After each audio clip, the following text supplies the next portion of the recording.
কত কিলোমিটার? হরিণ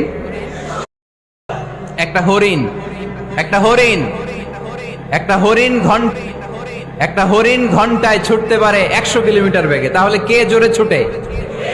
জোরে বলতে হবে। সিংহ কত কিলোমিটার? হরিণ। তারপরেও হরিণটা 100 কিলোমিটার বেগে ছোটার পরেও সিংহটার কাছে সে ধরা পড়ে যায়। এর কারণ সিংহ যখন ধরার জন্য ছোটে সে শুধু সামনে তাকায়, সে পিছনে তাকায় না। আর হরিণ 100 কিলোমিটার বেগে ছোটার পরেও সে ধরা খেয়ে যাবার ভয়ে বারবার পেছনে তাকায়।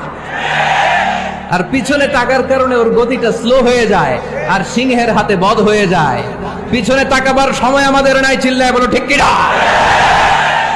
আমরা অহংকার শিখি নাই, আমরা হিংসা শিখি নাই, আমাদের বুকে আছে বুক ভরা ভালোবাসা।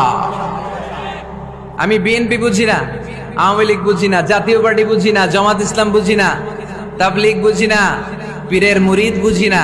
যারাই পড়েছে লা ইলাহা ইল্লাল্লাহ তার জন্য আমাদের হৃদয়ে জায়গা আছে না নাই? মুসলমান কেন, হিন্দুদের জন্য আমাদের বুকে জায়গা আছে না নাই?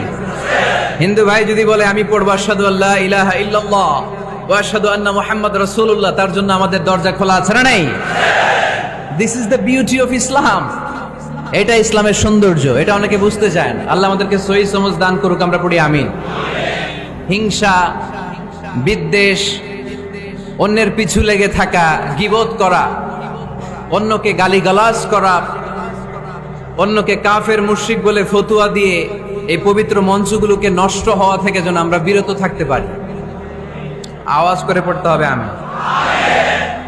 মাল্টিফ্যাবস লিমিটেডের উদ্যোগে কাশিমপুর স্কুল মাঠ, কাশিমপুর তো একটা কারাগার আছে না? কোন দিকে?